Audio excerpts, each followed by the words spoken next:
Hello, good morning everyone. Today we are going to discuss about protective device coordination study module in our SIME software. So let's go. This is our network and here some protective equipments like ELCB, fuse, relay. So go to the analysis and here it will give some parameters. तो हम इस parameters को अब discuss करेंगे one by one. तो ये verification आता है, सबसे पहले वेरिफिकेशन आता है। अब वेरिफिकेशन में आपका मेथड है आपका कन्वेंशनल, आईईसी, एएनएसआई। तो हम आईईसी 60909 सेलेक्ट करेंगे जो कि मेरा शॉर्ट सर्किट का एक स्टैंडर्ड मेथड है। फिर उसके बाद आपका कॉन्फ़िगरेशन में सेट करेंगे कौन सा कॉन्फ़िगरेशन यूज होगा। फिर उसके बाद नीचे आपका है protective device coordination. Protective device coordination में आपका वेरीफाई कोऑर्डिनेशन है। इसमें सभी upstream and down stream protective device का टाइम कोऑर्डिनेट कोऑर्डिनेशन चेक होता है। फिर उसके बाद है नीचे फेज। फेज में क्या है, phase two phase, three phase fault के लिए कोऑर्डिनेशन इसको सेलेक्ट करेंगे। फिर ग्राउंड है तो ग्राउंड का अर्थ फॉल्ट के कोऑर्डिनेशन के लिए ग्राउंड को सेलेक्ट करेंगे। फिर उसके बाद आपका नीचे आपका है चेक फास्ट कर्व। अगर फास्ट या इंस्टेंटेनियस कर्व चेक करना हो तो इसको इनेबल करते हैं।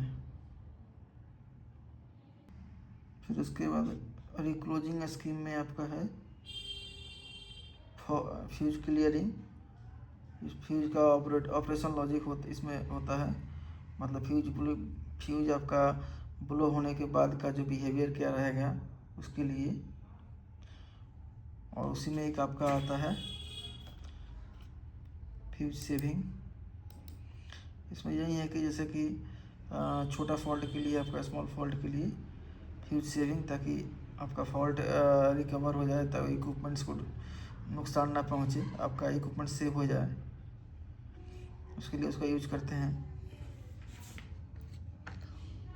उसके बाद आपका है नीचे डिवाइस रेटिंग वेरिफिकेशन। इसमें आपका वेरीफाई लोडिंग है। वेरीफाई लोडिंग डिवाइस में जैसे fuse breaker normal load current safely carry कर पा रहा है नहीं, इसके लिए हम लोग इसका यूज करते हैं। फिर आपका वेरीफाई शॉर्ट सर्किट रेटिंग है। फॉल्ट करंट डिवाइस का इंटरप्टिंग कैपेसिटी से ज़्यादा तो नहीं है, इसको देखने के लिए हम इसका यूज करते हैं। फिर आपका cable connector damage curve verification है। तो इसमें क्या है कि आपका verify connector cable damage curve है, तो इसको मतलब केबल फॉल्ट का टाइम डैमेज, तो केबल फॉल्ट का टाइम डैमेज तो नहीं हो रहा है, इसको चेक करने के लिए इसका यूज करते हैं। और आपका protective device cable damage curve के अंदर ऑपरेट करे, इसके लिए भी इसको यूज करते हैं। और लॉन्ग फीडर के लिए भी इम्पोर्टेंट है वो जो। फिर उसके नीचे आपका एक क्लियरिंग वेरिफिकेशन का जो मैसेज आ रहा है, मतलब इसमें होता है एक क्लियरिंग टाइम अब मिनिमम फॉल्ट करंट पे चेक का होता है। ये सब सेटिंग है यहाँ।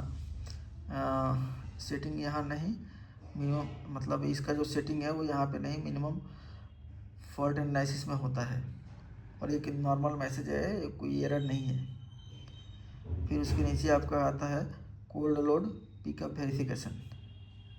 इसमें क्या होता है कि verify cold load pickup time में इसमें होता है कि सप्लाई रीस्टोर होने के बाद अगर एक्स्ट्रा लोड है, जैसे मोटर हो गया, फ्रिज हो गया, एसी हो गया, इसके लिए इसको यूज कर सेलेक्ट करते हैं।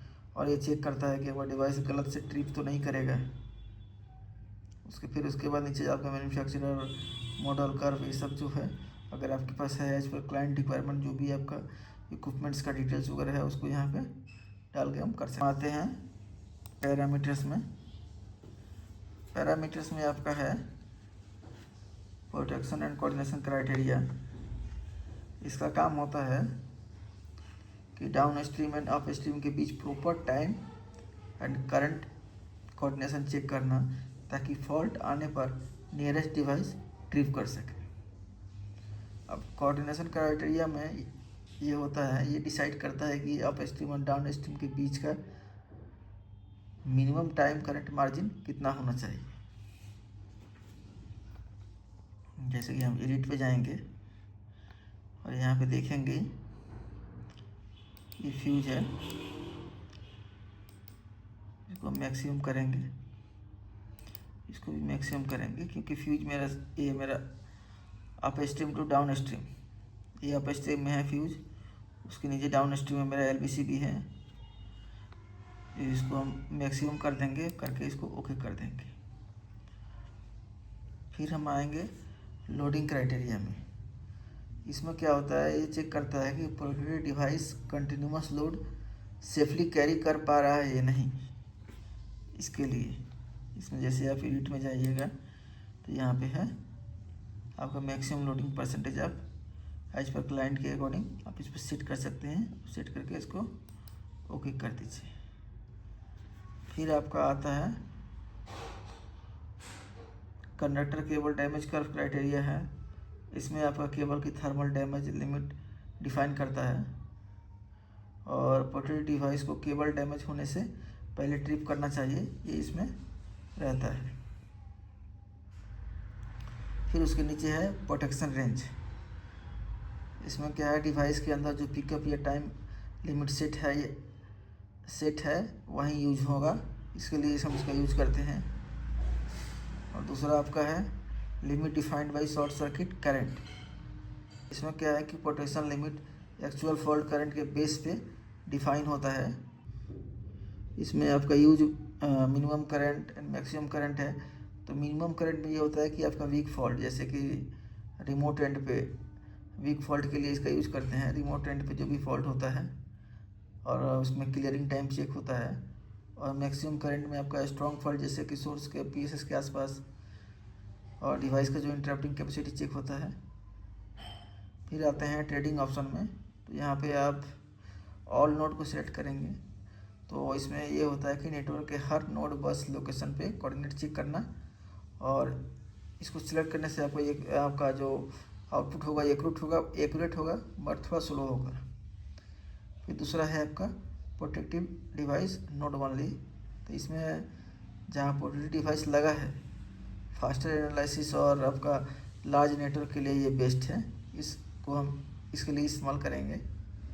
फिर आपका इग्नोर लेटरल फ्यूजेज, लेटरल या ट्रैफिक फ्यूज को इग्नोर करता है ये, और जब सिर्फ मेन फीडर कोऑर्डिनेशन चाहिए तब इसको हम यूज करेंगे। फिर हम आएंगे इसके बाद आगे नेटवर्क में, यहाँ पे नेटवर्क सेलेक्ट करेंगे। फिर आउटपुट में जाएंगे, यहाँ पे सेलेक्ट करेंगे, ऐड में जाएंगे और जो भी हमें चाहिए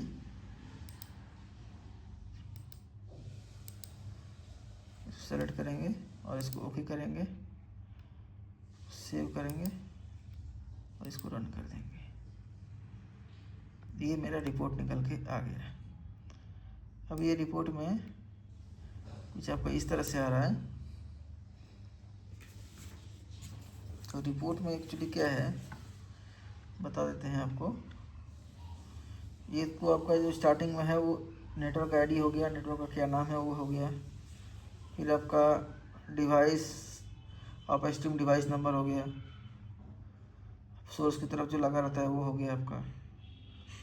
फिर आपका अपस्ट्रीम डिवाइस टाइप हो गया, फ्यूज ब्रेकर जो भी है। फिर उसके बाद प्रोटेक्शन हो गया आपका। फिर आपका कस्टमर बिटवीन डिवाइस हो गया। इसमें कस्टमर बिटवीन डिवाइस में ये होता है कि आपका अपस्ट्रीम और डाउन स्ट्रीम के बीच में कितना कंज्यूमर कनेक्ट है उसमें डिटेल्स रहता है। फिर उसके बाद आपका डाउन स्ट्रीम कर्व रेटिंग है। इसमें आपका डाउन स्ट्रीम डिवाइस के करंट रेटिंग और उसका कर्व इसमें दिखता है। फिर आपका प्रोटेक्शन रेंज मिनिमम और मैक्सिमम है। मिनिमम फॉल्ट करंट जिसमें डिवाइस ऑपरेट करेगा और मैक्सिमम फॉल्ट करंट जिसमें डिवाइस सेफली ऑपरेट करेगा, ये दोनों चीज़ इसमें दिखेगा आपका। फिर नॉन कोऑर्डिनेशन है आपका।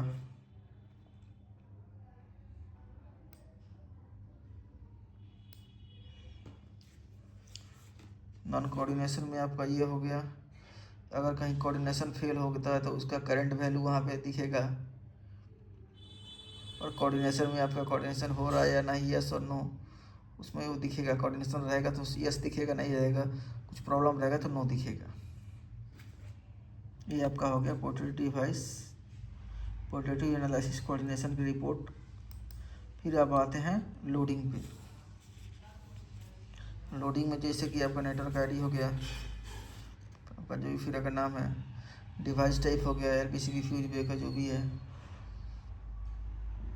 फिर आपका फ्यूज प्रोटेक्शन हो गया, साइज हो गया, साइज में जैसे कि डिवाइस का रेटेड करंट कैपेसिटी कितना है, मतलब मैक्सिमम करंट जो डिवाइस सेफली हैंडल कर सकता है वहाँ पे वो दिखता है। फिर फुल लोड करंट है, फुल लोड करंट में जैसे कि आपका एक्चुअल लोड करंट जो अभी फ्लो कर रहा है वो उसमें दिखता है। फिर उसके बाद आगे बढ़ते हैं तो आपका लोडिंग आता है। लोडिंग में डिवाइस कितने परसेंट पे लोडिंग पे चल रहा है वो दिखता है। फिर आपका लोडिंग परसेंटेज वहाँ पे दिखता है, कितने परसेंटेज का लोडिंग परसेंटेज चल रहा है, सेफ लिमिट जो सेट की गई है वो दिखता है। फिर आपका डिवाइस आपका ओवरलोडेड है या नहीं वो वहाँ पे दिखता है, यस नो में। फिर आपका ऑप्टिमल रेटिंग है, मतलब ऑप्टिमल रेटिंग में आपका ये सॉफ्टवेयर आपको ये सुझाव देता है कि जो सेलेक्टिव डिवाइस रेटिंग सही है या नहीं। और ये जो ऑप्शन आपको यहाँ पे दिख रहा है आपका कटलर हैमर टाइप का, मतलब ये है कि आपका सिलेक्टिव पोर्ट्रेटेड डिवाइस टेक्निकली सूटेबल है या नहीं, उसके लिए बताता है। अब हम ये तो आपका रिपोर्ट का हो गया, और रिपोर्ट में जैसे कि आपका देख सकते हैं कि आपका ये ओवरलोडेड कंडीशन में है, और कोऑर्डिनेशन में आपका कोऑर्डिनेशन भी नहीं हो पाया है। अब इसको सही करने के लिए हम पहले तो हम रिपोर्ट को मिनिमाइज करेंगे, फिर हम पहले ग्राफ पे जाएंगे। ग्राफ पे जाकर यहाँ पे राइट क्लिक करेंगे, इसको सबसे जो डाउन स्ट्रीम में जो मेरा पोर्ट्रेटेड डिवाइस है उसको क्लिक करेंगे, सेलेक्ट करेंगे एंड टीसीसी पे जाएंगे। यहाँ पे ब्रांच डिवाइस कोऑर्डिनेशन क्लिक करेंगे और इसको सेट डिस्प्ले कर देंगे। तो इस तरह से मेरा जो भी यहाँ पे पोर्ट्रेटेड डिवाइस है उसका सारा कर्व, टीसीसी कर्व यहाँ पे दिखेगा। अब इसको हम सेंटर पर लाएंगे, यहाँ पे क्लिक करेंगे। देखिए ये आपका एलबीसीबी का हो गया, ये आपका फ्यूज का हो गया, ये आपका रिले का हो गया, ये आपका ट्रांसफार्मर का हो गया जिसका हमको ज़रूरत नहीं है। फिर ये आपका सीटीपीटी का हो गया, इसका भी हमको ज़रूरत नहीं है। फिर आपका ये हो गया ट्रांसफार्मर का, इसका भी हमको ज़रूरत नहीं है। अब देखिए हम यहाँ से भी इसको सही कर सकते हैं। जैसे ये फ्यूज है, फ्यूज पर हम डबल क्लिक करेंगे, इसका रेटिंग हम बढ़ाएंगे। जैसे जैसे रेटिंग बढ़ाएंगे देखिए यहाँ पे बढ़ते जा रहा है। इसको 150 कर दिए, ओके कर दिए। देखिए यहाँ पे आ गया, यहाँ पे अभी भी एक दूसरे पे ओवरलैप है। तो अगर हम चाहेंगे तो यहाँ से इसको अगर पैरेलल करते हैं तो ये हट जाएगा। इसमें देखिए मेल्टिंग का है, क्लियरिंग का है, दोनों का यहाँ पे ग्राफ आपको एक साथ दिख रहा है। अब हम क्या करेंगे, अगर इसको यहाँ से पैरेलल करते हैं तो ये हट जाएगा। इनकेस अगर पैरेलल नहीं करते हैं, इसको ओके करते हैं तो ये हल्का मार्जिन है। अगर हम सही से रेटिंग अगर डालते हैं इक्विपमेंट्स का तो मार्जिन नहीं रहेगा और एक दूसरे पे ओवरलैप नहीं होगा। फिर अब इस पर क्लिक करेंगे रिले पे, ये आपका ओपन हो गया। अब ओपन होने के बाद यहाँ पे टैब रेंज इसका सेट करेंगे। टैब रेंज आपका सेट करेंगे 4, 15, 10, और उसके अकॉर्डिंग हमारा प्राइमरी पिकअप यहाँ से ऑटोमेटिक कैलकुलेट करके ओके कर देंगे। ये देखिए ये हट गया आपका, ये आपका रिले हट गया, ये आपका फ्यूज हो गया, ये आपका एलबीसीबी है। अब एलबीसीबी के लिए क्या करेंगे, एलबीसीबी के सेंसर का रेटिंग हम बढ़ाएंगे, 800 कर देंगे, ओके कर देंगे। अब हम इसको एक बार फिर से रन करते हैं। आप देखिए ये रिपोर्ट आया। अभी देखिए कोऑर्डिनेशन मेरा बराबर हो चुका है। कोऑर्डिनेशन सही है मेरा। फिर आपका जब आएंगे लोडिंग में तो ओवरलोडेड भी मेरा ख़त्म हो चुका है। तो इस तरह से हम पोर्ट्रेटेड डिवाइस एनालिसिस को हम कर सकते हैं।